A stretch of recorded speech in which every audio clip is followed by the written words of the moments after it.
Estás en Aire Fresco con Polo Ramírez. Ya estamos de vuelta aquí en Aire Fresco. Esto es Radio Duna, es la mejor decisión, es calidad. Son espacios únicos, diseño interior exclusivo y alta plusvalía. Conoce sus proyectos e invierte ingresando en fundamenta.cl. Inmobiliaria Fundamenta, tu felicidad, nuestro compromiso. ¿Se imagina poder respirar aire HD? Ahora con AirLife eso se puede. Respira aire HD, la mejor definición de aire puro, libre de los más de 700 tipos de hongos, virus y bacterias que existen dentro de tu auto u oficina. AirLife, aire puro. Más información en airlife.com. Y ruge con tu SUV Jaguar a partir de 29.900.000 pesos. Visítalos o conoce más en www.chile.jaguar.com. Jaguar, the art of performance. Válido hasta el 30 de junio. Nos preparamos para los viajes espaciales, conocemos los últimos avances de la medicina y nos enteramos de los nuevos algoritmos que se están usando. Activa tu inteligencia artificial, porque en Aire Fresco es hora de conversar con los expertos junto a Polo Ramírez y Francisco Aravena.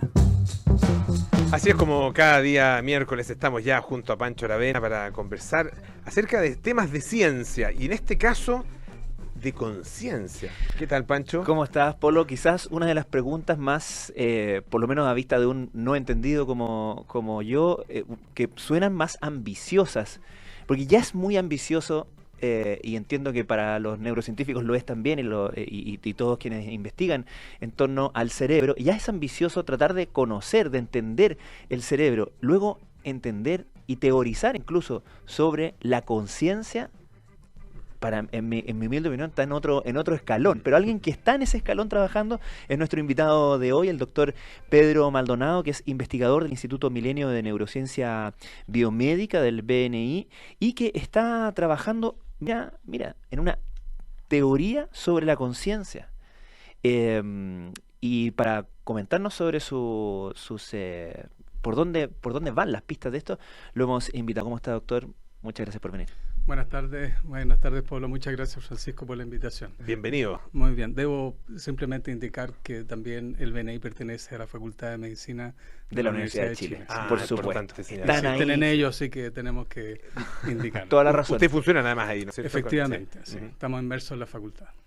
Uno entiende que la palabra conciencia se puede abordar ya como concepto de diferentes campos, ¿no? Y desde diferentes campos del conocimiento se ha profundizado y teorizado mucho sobre ella. ¿Cuál es la definición con la que ustedes trabajan? ¿Cuál es la definición de conciencia con la que ustedes trabajan?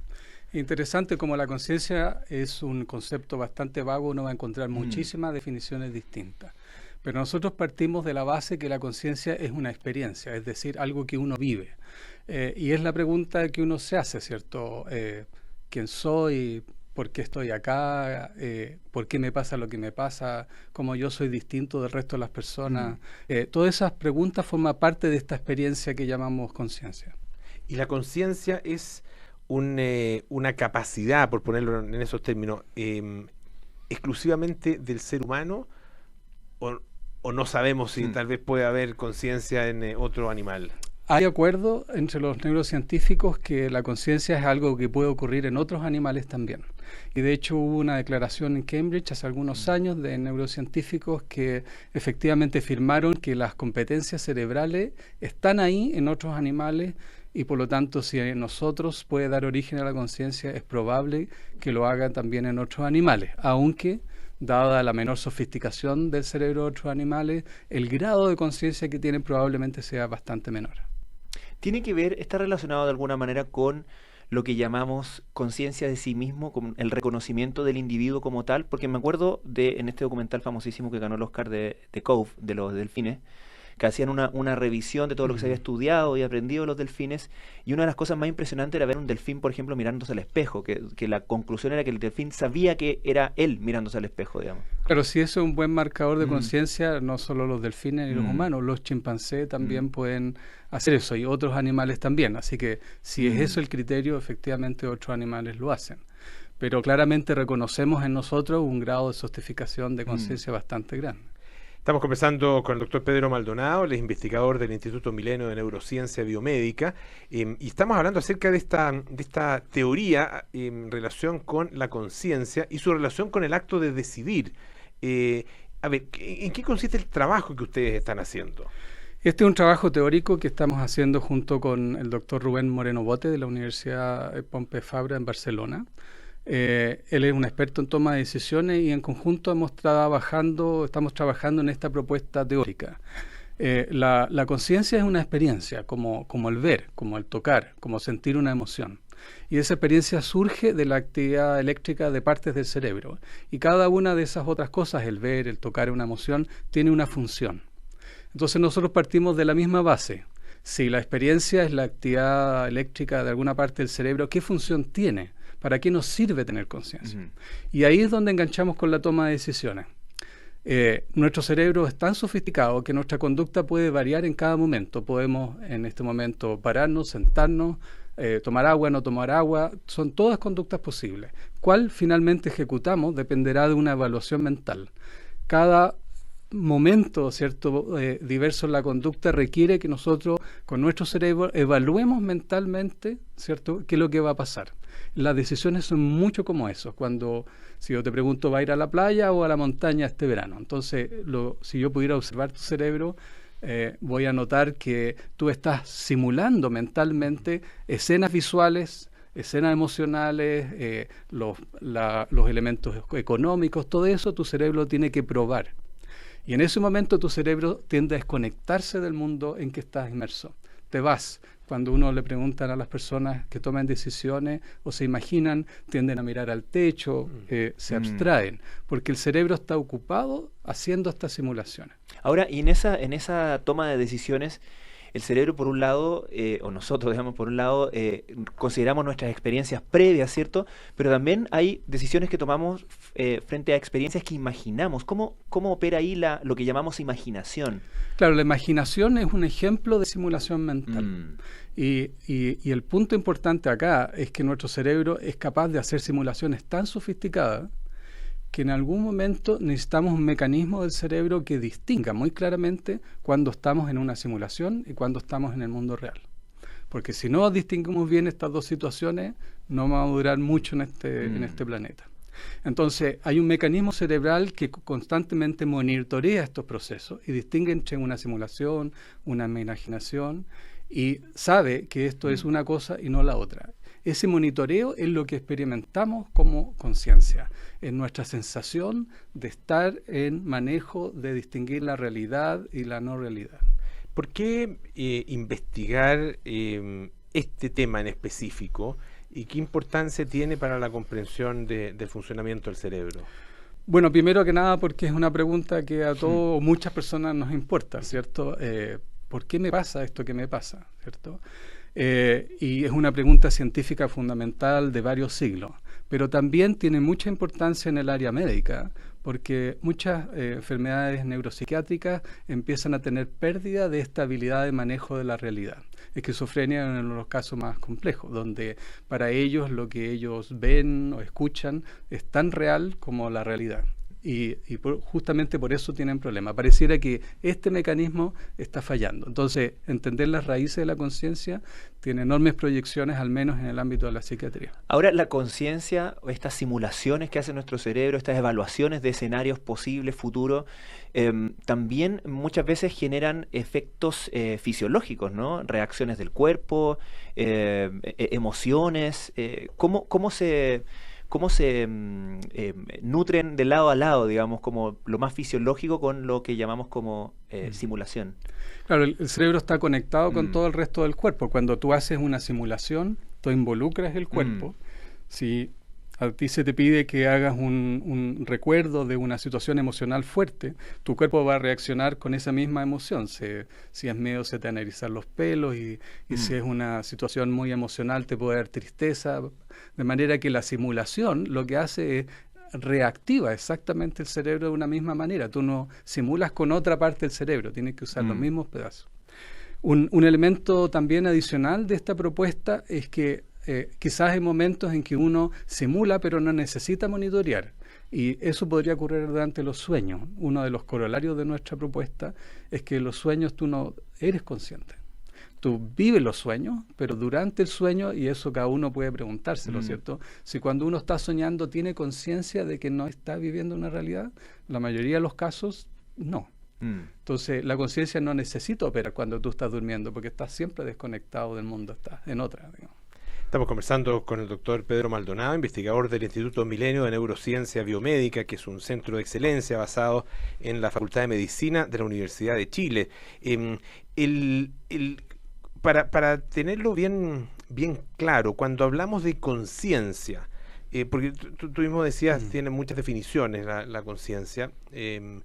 Cuando hablamos de conciencia, en la experiencia, ¿qué es este rollo mental que uno está permanentemente desenvolviendo en la cabeza? ¿Es la conciencia? ¿Es cuando estoy pensando en mí mismo? ¿Es cuando estoy imaginando? Tiene que ver también con el funcionamiento, esa especie de funcionamiento autónomo del cerebro que empieza como a moverse por lugares donde uno no lo está dirigiendo, por lo menos usando la palabra conscientemente. Claro, quizás todas esas cosas, porque primero está esta capa de experiencia, lo que te pasa, y luego está el conversarte internamente de describir esa experiencia, pero eso es un poco distinto porque es el describir la experiencia, no es la experiencia. De la misma manera que tú estás viendo ahora, pero si tú me hablas del ver, ya es hablar del ver, no es la experiencia misma. Claro, la experiencia misma es un flujo continuo de cosas que tú te pasan, y los rollos mentales son lenguaje interno que buscan describir un poco internamente eso. Estoy mirando, esta persona es tal, etcétera. Entonces ahí uno puede separar un poco estas dos cosas, ¿sí? Conciencia, de la manera más simple, uno la puede entender como alguien que está ahora como nosotros conversando, alguien que le pegan un palo en la cabeza y quedó inconsciente, ¿cierto? Ahí no hay conciencia. En anestesia, las personas que las operan pierden la conciencia. Y cuando despiertan no recuperan nada de la experiencia vivida ahí. Entonces, claramente, tú necesitas estas partes del cerebro para tener esta experiencia. Doctor, cuando uno trabaja en una teoría o una nueva teoría sobre la conciencia, necesariamente tiene que lidiar con una teoría o elegir o una nueva teoría de la memoria. En este caso yo creo que pueden ir en carriles separados. La memoria es la capacidad de recuperar cierto estado mental. A diferencia de lo que ocurre en un computador, la memoria en el cerebro no se guarda en un cajón y luego uno lo abre, sino que cuando uno recuerda algo, hace algo muy parecido a una simulación. Tú recreas la actividad que estaba más o menos parecida a la que te ocurrió en el momento de capturar la memoria. En ese sentido se parecen un poco en usar simulación. Y en la toma de decisiones, por ejemplo, tú sí utilizas muchos elementos de memoria para poder evaluar las distintas alternativas de este fenómeno, digamos, ¿sí? Respecto a tu pregunta, también es interesante observar, mucha gente ha tenido experiencia de conciencias alteradas. Esto ocurre a través de, hay tribus, ¿cierto?, que rutinariamente enganchan estados alterados de conciencia. El LSD es famoso, ¿cierto?, por alterar los estados de conciencia. Conocer cómo funcionan esos fármacos también nos van a ayudar a nosotros a entender el problema de la conciencia y también ayudar en casos donde sea necesario arreglarlo. Y eso, perdón, es que ahí nombró una frase clave, creo que yo, que es conocer cómo, en el fondo. ¿Cómo cuando se trabaja en esta investigación teórica, cómo es en la práctica el trabajo? ¿Cómo se trata de conocer? Claro, generalmente cuando uno propone una hipótesis o una teoría, lo que sigue es que si uno tiene razón, ciertas cosas debieran ocurrir. Es decir, si uno hace esto, tiene que ocurrir esto otro si yo tengo razón. Y si no tengo razón, va a ocurrir otra cosa. Entonces, el paso siguiente es que uno diseña un estudio para verificar que eso que predijo que tenía que resultar, si yo tengo razón, resulta. Y si resulta, mi teoría es cierta. ¿Y en esa etapa están? Ahora estamos en la etapa, primero, de terminar de formular la teoría para proponer experimentos. Esto, dada la complejidad, obviamente, es una tarea bastante más difícil de lo que uno cree. Recuerden que, bueno, no es por compararse, pero Einstein hizo una teoría y se nos fue hasta los eclipses, donde pudieron verificar que efectivamente la luz del sol se doblaba. Recién ahí esa dejó de ser una teoría a ser verdad científica. Esto va a tomar muchos años. ¿Qué es lo que corresponde, digamos, a trabajo científico en una investigación o en un desarrollo teórico como el que ustedes hacen? ¿Y de qué manera se distingue de otras formas de, no sé si son formas de conocimiento también, pero por lo menos son planteadas así, que pueden tener que ver con miradas alternativas, digamos, de la realidad? En lo clásico científico, uno busca, se hace una pregunta y luego propone un mecanismo que es el que da origen al fenómeno que uno quiere explicar. Y lo que típicamente uno hace y propone casi todos los proyectos es un estudio que verifique, como acabo de decir, que esas consecuencias tienen lugar. Y eso es prácticamente la mayoría de los estudios. Un estudio teórico no llega hasta allá. Generalmente busca formular una propuesta de explicación, pero es típicamente problemas suficientemente grande que esto uno le toma un esfuerzo sustancial. Claro, pero a lo que me refiero es cómo se diferencian de, no sé, la autoayuda, las sugerencias de vivir el aquí y ahora, de tener conciencia del momento claro, en que estamos viviendo, la etcétera. Meditación propone O también el estados de mindfulness, conciencia, la claro. meditación, etcétera. Claro, aquí esto se diferencia en que nosotros estamos tratando de responder la pregunta cómo el cerebro es capaz de generar algo que tú identificas como la conciencia.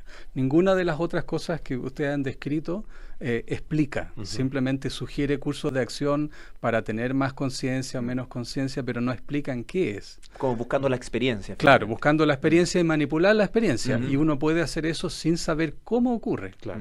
El interés de la ciencia es justamente responder las preguntas cómo, dónde, cuándo ocurren los fenómenos, y así, una vez que los conoces, tiene la gran gracia la ciencia de que puedes empezar a utilizarlo y manipularlo, mientras que solo haces propuestas conductuales no llegas ahí.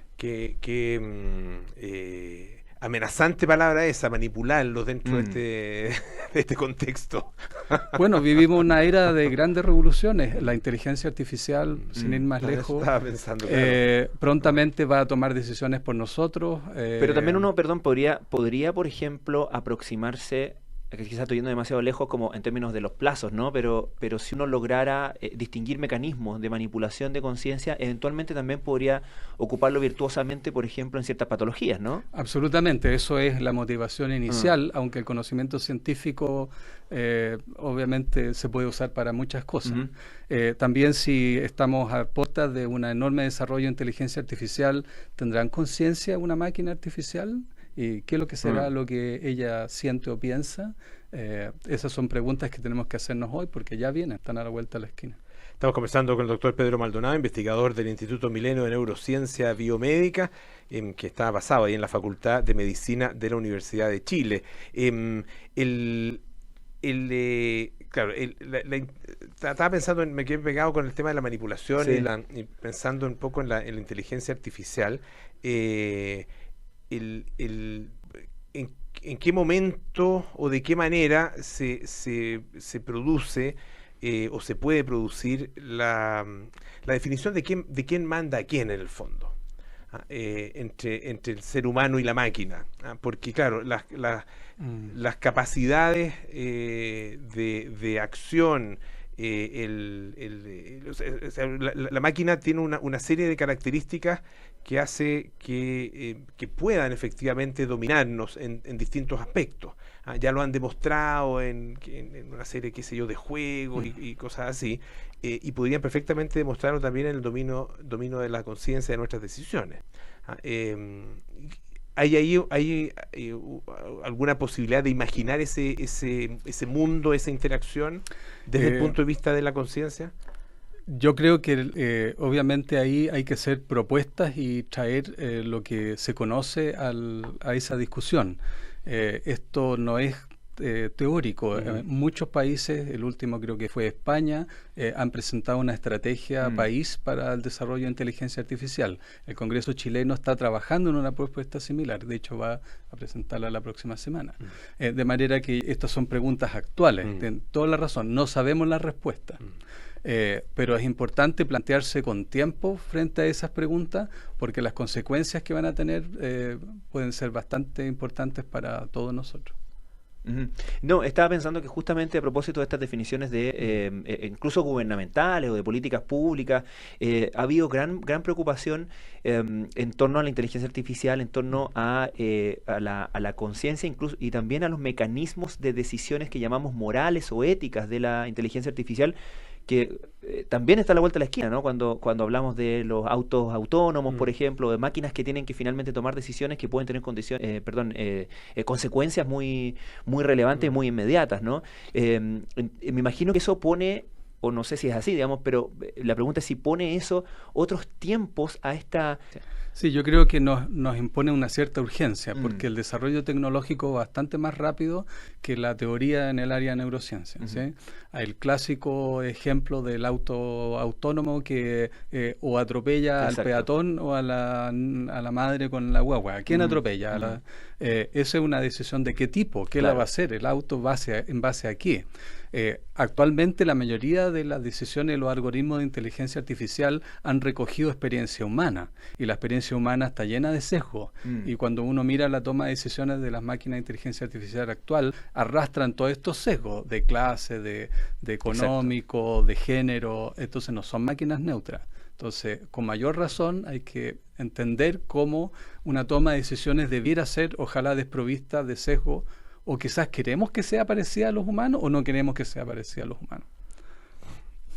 Finalmente, Pedro, el trabajo teórico que ustedes están haciendo, después deriva en qué y hacia qué áreas del desarrollo científico o tecnológico. En particular, nosotros estamos centrados en entender los fenómenos básicos de operación del cerebro humano. De manera que lo que nosotros vamos a tratar es, una vez de pulida esta propuesta, buscar encontrar evidencia experimental de la conciencia en humanos, de que los procesos que nosotros decimos efectivamente están ocurriendo, porque en gran parte, estando en una escuela de medicina, el aspecto médico es extremadamente importante, sobre todo en un país cuya salud mental tiene varios déficits. Enormes déficits, sí, pues muchísimas gracias, Pedro, por estar esta tarde con nosotros. Pedro Maldonado, investigador del Instituto Milenio de Neurociencia Biomédica, y Francisco Aravena, muchas gracias también. Un gusto, Pablo, por estar aquí en Aire Fresco. Ya nos vamos, viene Cartas Notables con Bárbara Espejo. Hoy, please clean up the oil, así tal cual. Luego Nada Personal con Matías del Río, María José Soto. A las 8, Terapia Chilense, digo, con Héctor Soto, Arturo Fontana y María Inés de Ferrari. 20:30, Sintonía Crónica con Bárbara Espejo, Rodrigo Santamaría. Hoy presentamos a Bell and Sebastian. Y nosotros nos juntamos mañana a las 6 de la tarde aquí en Aire Fresco. Chao, que estén bien. Gracias.